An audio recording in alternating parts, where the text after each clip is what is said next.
गोविंद ने भी मुक्त किया। नारियां नरकासुर ने कैद किया मुक्त, श्री कृष्ण ने तोड़ा बंधन अभेद। आज जैसे ही भगवान श्री कृष्ण ने उन राजकन्याओं को मुक्त किया, लेकिन वो कन्याएं जो थी, लेकिन आज रो करके और भगवान श्री कृष्ण से ही याचना करने लगी कि अपनों कर श्री कृष्ण ने किया उन्हें सम्मान, जहाँ पूज्य हो नारियां बसे वही भगवान। आज उन कन्याओं को मुक्त किया, लेकिन उन कन्याओं ने कहा, हे प्रभु, आपने मुझे इस कारागार से तो मुक्त कर दिया है, लेकिन एक बात बताओ, हम इस दुष्ट की यहाँ पर कारागार में रह करके आई हैं, क्या कोई भगवान मुझसे विवाह करेगा?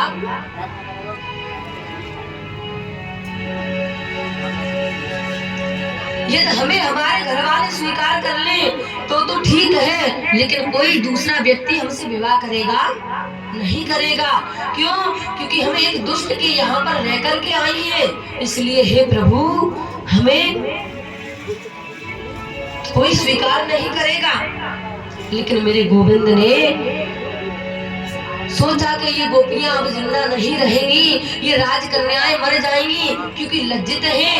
लेकिन मेरे गोविंद ने आज इनको सम्मान देने के लिए और अपने मन में संकल्प ले लिया कि जिसे कोई नहीं अपनाएगा उसे मैं अपनाऊंगा। क्यों? क्योंकि भगवान कृष्ण जानते थे ये 16,100 कन्याएं एक साथ में अपना आत्मा दाह कर लेंगी तो पृथ्वी रसातल में चली जाएगी। इसलिए मेरे गोविंद ने आज अलग अलग मंडप को बनाया और एक ही मुहूर्त में, एक ही काल में सभी के साथ में विवाह कर लिया। बोले गोविंद भगवान की जय हो। क्यों?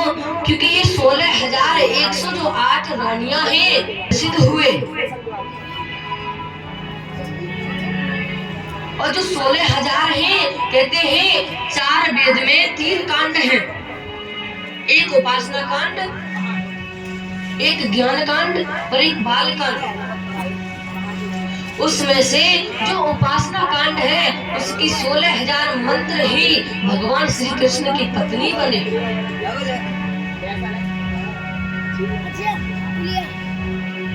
आज मेरे 16,108 मेरे गोविंद का विवाह हुआ। लेकिन गृहस्थी के आश्रम में बड़े ही सुंदर अच्छे तरीके से रह रहे हैं गोविंद, किसी को कोई परेशानी नहीं है। लेकिन समय आने पर प्रत्येक रानियों से 10-10 पुत्र हुए और एक पुत्री हुई प्रत्येक रानी से। लेकिन एक ही मुहूर्त में और एक ही, मानो कि कोई भी देखे उनकी दिनचर्या को तो गोविंद जगह जगह भी दिखे। आज मेरे गोविंद ने जब सभी राजकन्याओं के साथ में, अपनी पत्नियों के साथ में घर गृहस्थी में रहने लगे, मेरे गोविंद का एक नाम योगेश्वर पड़ गया। बोलिए योगेश्वर भगवान की जय हो।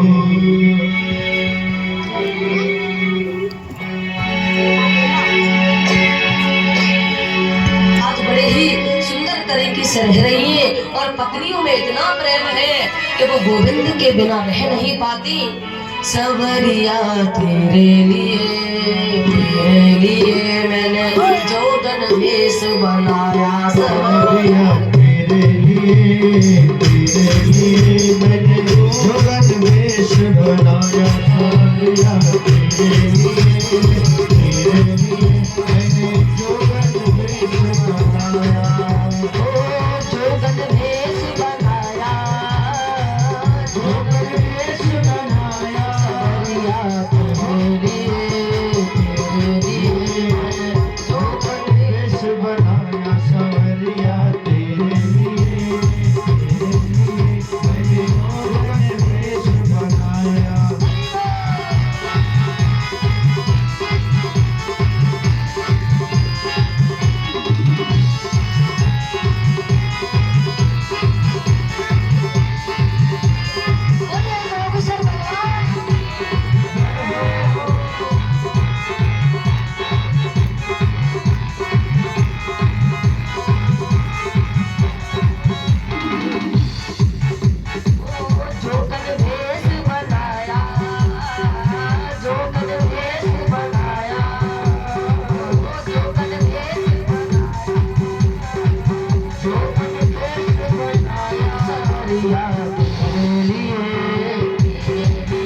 दिल बीच समाया,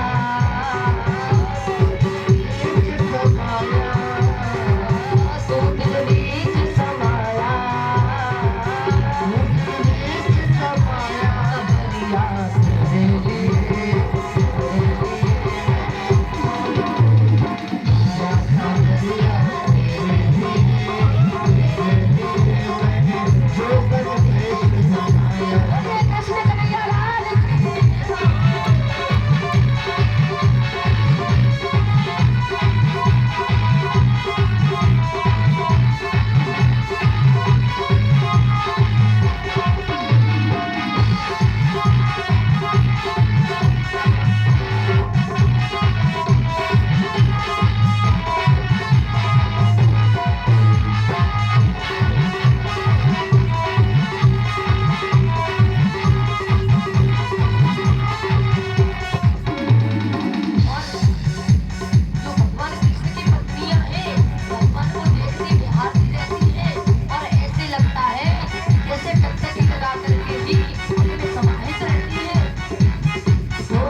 महाराज ऐसे आनंद आ जाएगा, ऐसे नहीं आएगा ना, तो थोड़ा तेरे लिए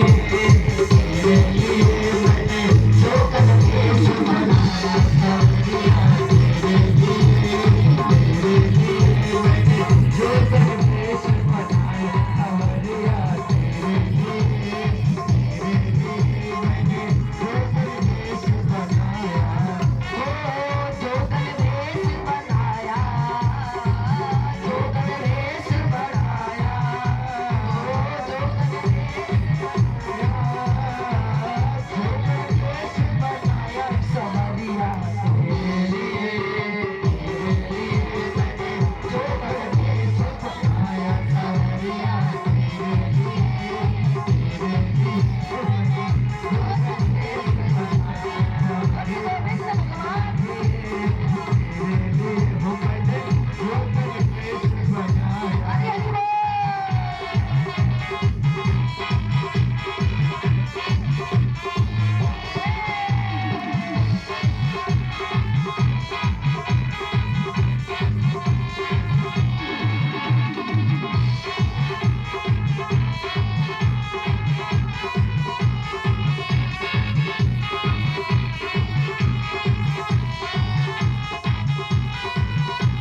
जबरदस्ती से ही नृत्य कर रही हैं आप, नहीं आ रहे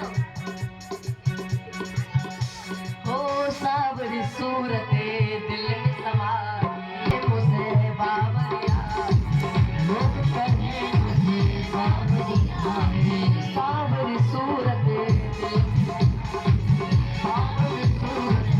में समाए, लोग कहे मुझे बावरिया, लोग कहे मुझे बावरिया, तो तूने ऐसा रूप दिखाया, तूने ऐसा रूप दिखाया, ऐसा रूप दिखाया, ऐसा रूप दिखाया, सावरिया तेरे लिए जो करके बनाया, सावरिया तेरे लिए मैंने जो करके बनाया,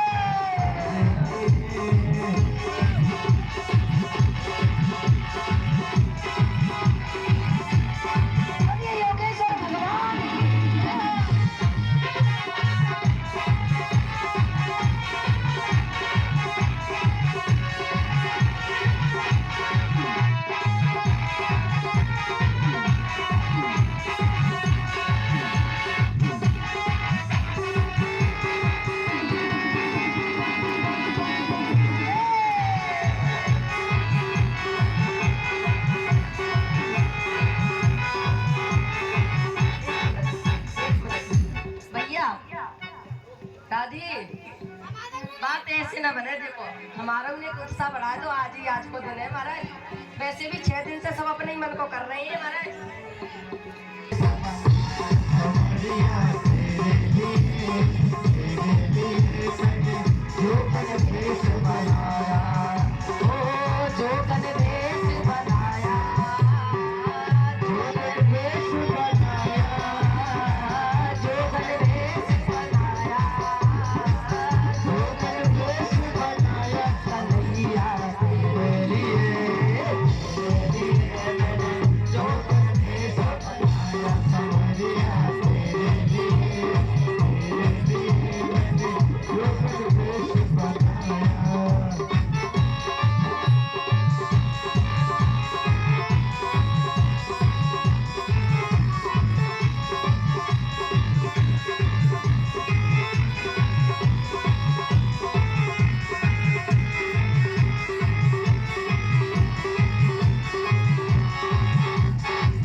गए मेरे नैनों से नैना,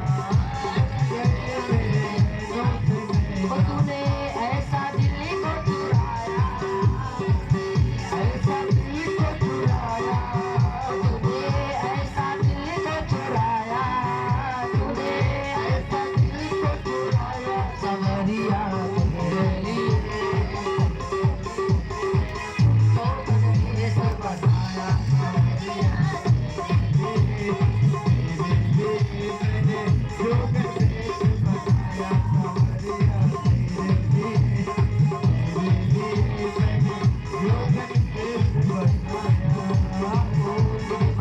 सब लता बताए, देख श्याम को नित्य हरसाए, देख श्याम को नित्य हरसाए, देख श्याम को नित्य हरसाए, ओ निधि बन की सब लता बताए, देख श्याम को नित्य हरसाए, मुझ पर मोहन रीझ गए तो, रीझ गए तो मैं भी नित्य हरसाऊं, चाहे मैं मरे सामने, चाहे मैं मर जाऊं, चाहे मैं मर जाऊं, चाहे मैं मर जाऊं, सामने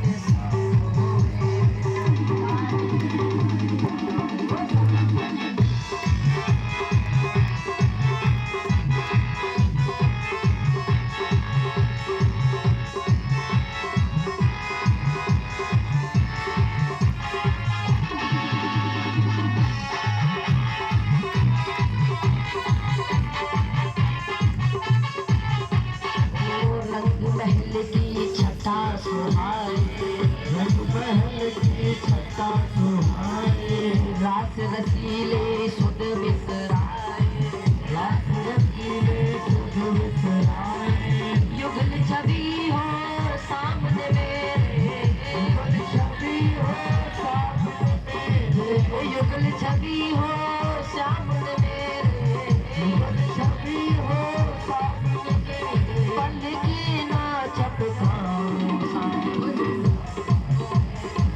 चाहे मैं मर जाऊं सामने,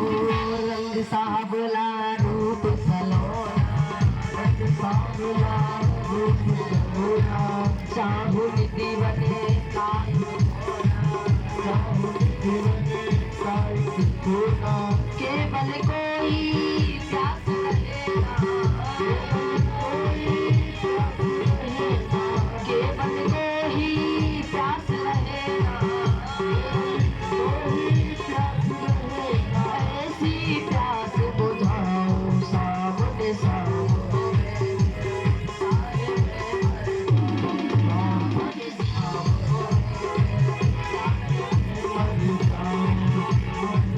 चाहे मैं मर जाऊं, चाहे मैं मर जाऊं, चाहे मैं मर जाऊं, चाहे मैं मर जाऊं, चाहे मैं मर जाऊं, सामने सामने मेरे, सामने चाहे मैं मर जाऊं, मैंने जो वेश बनाया, मैंने जो वेश बनाया, बोले वाक्य बिहारी लाल की भैया जो साउंड मेरी तो पूरी आवाज खेतली आवाज ना निकल रही है रुक्मवती उनके साथ में प्रद्युम्न का दूसरा विवाह हुआ। और जो रुक्मी की पौत्री सूर्या थी, इनका विवाह पुत्र के प्रद्युम्न के जो पुत्र थे अनिरुद्ध, इनके साथ में विवाह संपन्न हुआ। आज भगवान कन्हैया ने अपने पुत्रों को शिक्षा देने के लिए एक राजा नरक का प्रसंग सुनाया। लेकिन एक बार भगवान कन्हैया के सभी बालक खेलने के लिए जंगल में गए।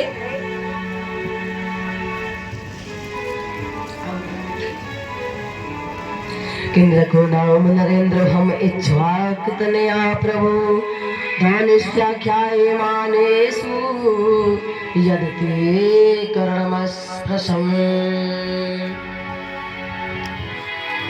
आज सांब और प्रद्युम्न आदि सभी पुत्र जब खेलने के लिए आज जंगल में गए, तो जंगल में जाकर के देखा तो क्या देखते हैं कि एक कुएं के अंदर गिरगिट पड़ा हुआ है।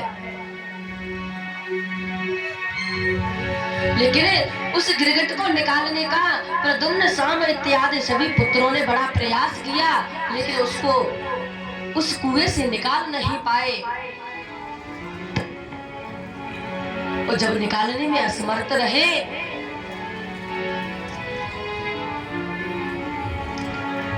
तो आज भगवान कन्हैया से कहा, हे पिताजी कि कोई इस कुएं में गिरगिट पड़ा हुआ है, आप ऐसा करिए इसको निकाल दीजिए। लेकिन जैसे ही मेरे गोविंद ने उसका स्पर्श किया, जगन्नाथ गोविंद पुरुषोत्तम नारायण ऋषिकेश पुण्य श्लोकाच्युताभ्य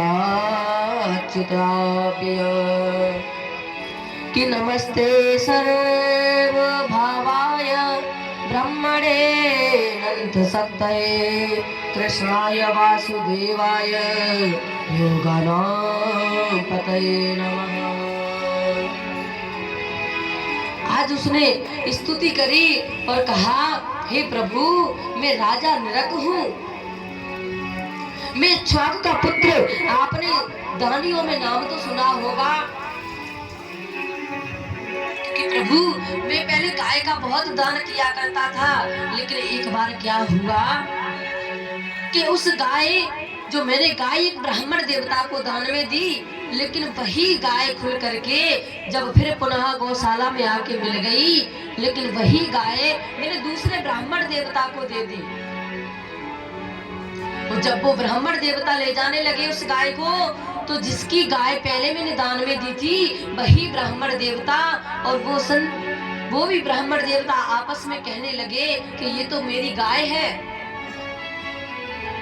लेकिन उस गाय को लेकर के जैसे ही गोविंद के पास में पहुंचे, उस राजा नरक के पास में पहुंचे, तो कहा, हे राजन ये तो आपने मुझे दान में करी, लेकिन ये कहते हैं ये मेरी गाय है। लेकिन जब दोनों ब्राह्मण में ये वार्तालाप चलता रहा, राजा कुछ नहीं बोले, सिर्फ उन्होंने अपनी गर्दन हिलाई। लेकिन उन्होंने ब्राह्मण देवताओं ने उनको श्राप दिया कि हे राजन, जब तुम कोई भी निर्णय नहीं ले पा रहे हैं, तो मैं आपको श्राप देता हूँ कि आप गिरगिट का रूप ले लीजिए, आप गिरगिट बन जाइए। तो आज वही राजा नरक जो गिरगिट के रूप में पड़े थे, लेकिन मेरे गोविंद का स्पर्श पा करके आज उनका भी उद्धार हो गया। क्योंकि भगवान कन्हैया जब अपने पुत्रों को शिक्षा दे रहे हैं, तो हमारा और आपका भी दायित्व बनता है कि अपने बालकों को सुंदर शिक्षा ग्रहण करने के लिए भेजा जाए।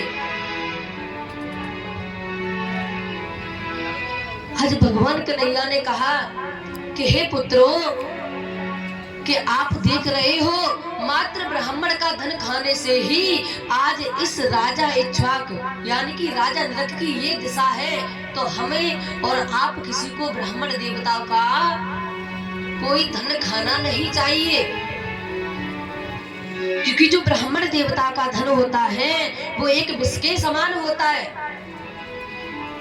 कि न हम हलाहलम मन्ये विषम यस्य प्रतिक्रिया ब्रह्मस्त्वं हि विश्वं प्रोक्तं नास्य प्रतिविधिर्विधि।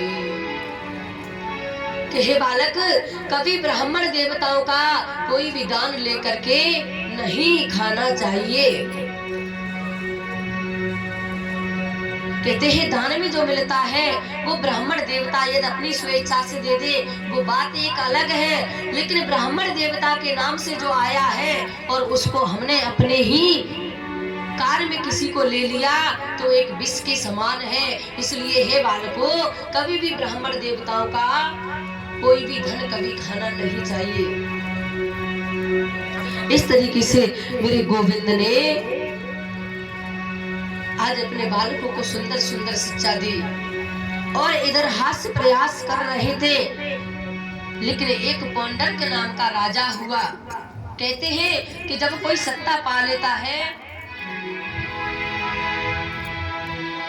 तो लोगों के अंदर अभिमान हो जाता है। आज एक राजा पौंडरक थे, आज 4 हाथ उसने बनाए क्योंकि पद प्राप्त कर लिया तो मद आ गया। आज इसने ऐसा प्रजा के बीच में समाज में ऐसा प्रकोप डाल दिया कि एकमात्र मैं ही भगवान हूँ, कोई दूसरा भगवान नहीं। लेकिन एक पत्र में लिख कर के भेजा कि जाकर के कृष्ण से कह देना कि मैं ही भगवान हूँ। कि वह ग्वालिया तो एक भेष है, वैसे भी वह छल करता आया है तो कोई वो भगवान नहीं।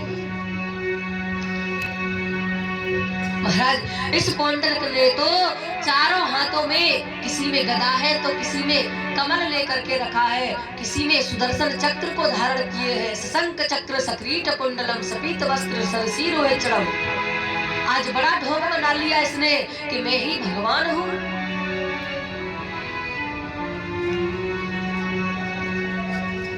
लेकिन जैसे ही ये संदेश लेकर के एक राजा पहुंचा भगवान श्री कृष्ण के सभागार में, तब तक क्या हुआ कि देव ऋषि नारद जी भी पांडवों का राजस्व यज्ञ का निमंत्रण लेकर के आ गए।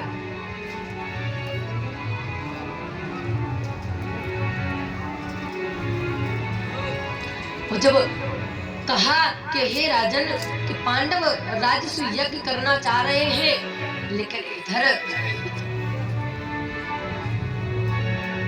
भगवान कन्हैया ने उनका निमंत्रण स्वीकार किया और पौंडरक का और काशीराज और सुतीक्ष्ण का उनका उद्धार किया। बोले गोविंद भगवान की जय हो। लेकिन आज देव ऋषि नारद जी ये सारी चीज देख रहे थे, लेकिन उनके मन में एक विचार आ गया कि जाकर के मैं देखूं तो सही कि भगवान श्री कृष्ण अपनी 16,108 रानियों के साथ में अपनी दिनचर्या कैसे रखते हैं। लेकिन आज स्वर्ग लोक से देव ऋषि नारद जी पधारे। श्रीमन नारायण श्रीमन नारायण भगवान नारायण श्रीमन नारायण भजमन नारायण नारायण नारायण श्रीमन नारायण भजमन नारायण नारायण श्रीमन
श्रीमन्नारायण नारायण नारायण श्रीमन्नारायण नारायण नारायण लक्ष्मी नारायण नारायण नारायण लक्ष्मी नारायण नारायण नारायण हमने सोचा तो ये ही लगा तेरी जग में भगवन जगा ही लगा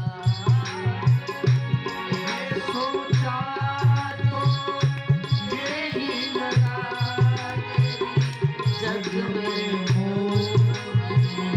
लगा ही लगा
लक्ष्मीनारायण भगवान की जय हो। बोली सदगुरुदेव भगवान की जय हो। प्रेम से बोली वृंदावन बिहारी लाल की जय हो। बोली उड़िया बाबा की जय हो। बोली तीर्थराज प्रयाग की जय हो। जय श्री राम। राधे। आज भगवान श्री कृष्ण की दिनचर्या को देखने के लिए देव ऋषि नारद जी स्वर्ग लोक से पधारे और आज बीड़ा बजाते बजाते जैसे ही द्वारका में पहुंचे तो जाकर के क्या देखा कि मेरे गोविंद भगवान बैठे हुए हैं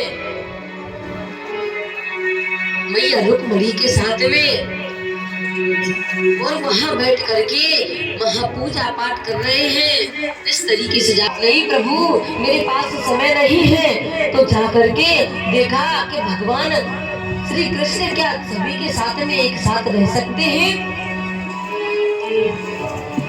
लेकिन आज जामवंती जी के कच्छ में जब गए तो जाकर के देखा तो मेरे भगवान वहां पर पता है मेरे गोविंद वहां पर उनकी सेवा कर रहे हैं, अपने बच्चों के साथ में क्रीड़ा कर रहे हैं।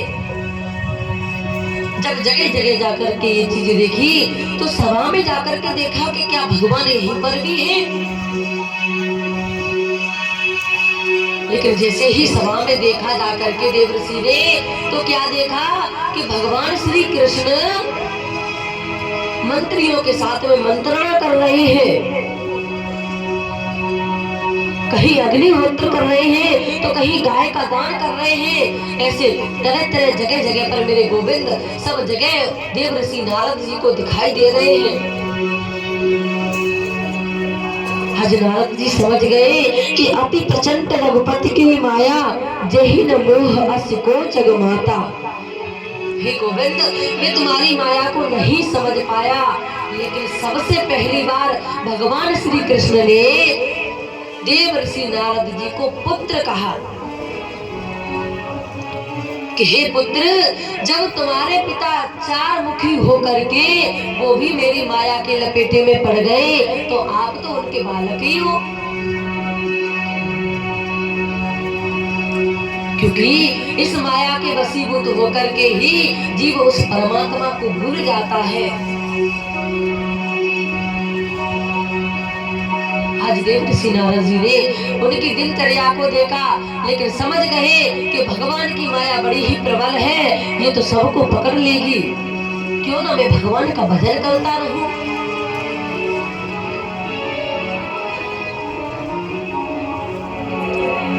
एक भक्ति के कहते हैं नवदा भक्ति के माध्यम से उसमें एक भक्ति है श्रवण करने की।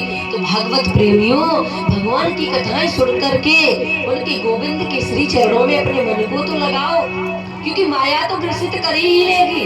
यही तो माया है कि जब जीव परमात्मा की तरफ जाता है तो नाना प्रकार के जो चुटचुटा लगते हैं ना कि अभी नहीं, अभी उम्र नहीं है भजन करने की। तो कब है कि बोले कि चौथा जब पड़ाव पड़े तब जाकर के भगवान का भजन करना। अब एक बात बताइए भगवत प्रेमियों, जब खेत में किसी बीज को डाला जाता है तो पहले बीज डाला जाता है कि उसमें फल उग जाता है। ये तो बाजरा का बीज डालेंगे तो बाजरा ही उपजेगा ना।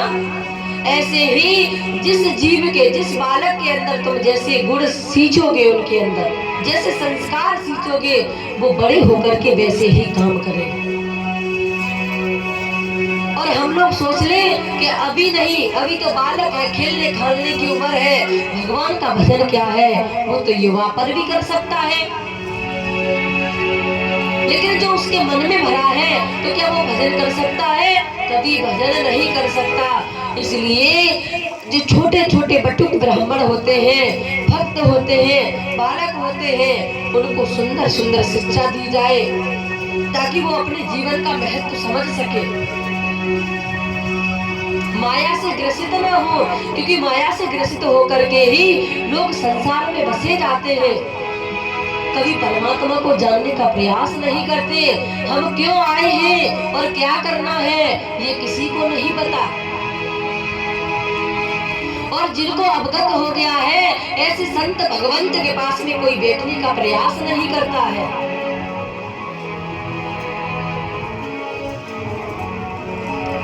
ये ऐसी माया होती है कि कभी मन करता है तो जाकर के जब दादा परदादा हो जाते हैं, उनके मन में भाव आता है कि जाकर के हम संन्यास ग्रहण कर ले। लेकिन जैसे ही घर से बाहर निकले तो एक नाती रोने लगा, अरे बाबा। लेकिन बाबा का मन उस बच्चे को देख करके और पिघल गया। तो जिस बाबा ने कहा कि हम संन्यास लेंगे और जाकर के भगवान का भजन करेंगे, लेकिन वो माया के वशीभूत होकर के पुनः लौट आया। ये बहुत कठिन है माया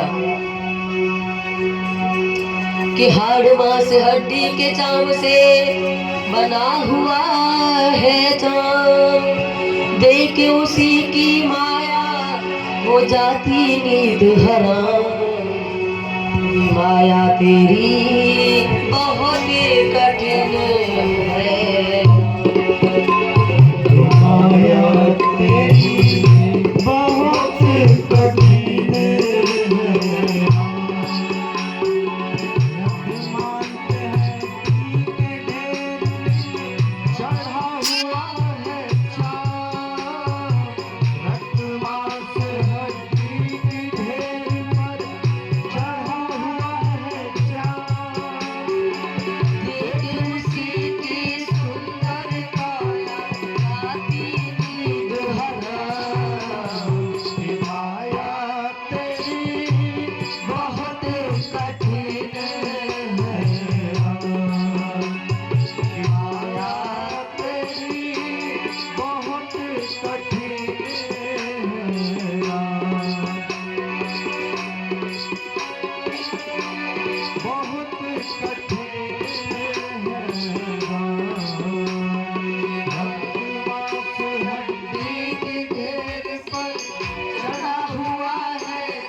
माया तेरी बहुत कठिन है माया तेरी बहुत कठिन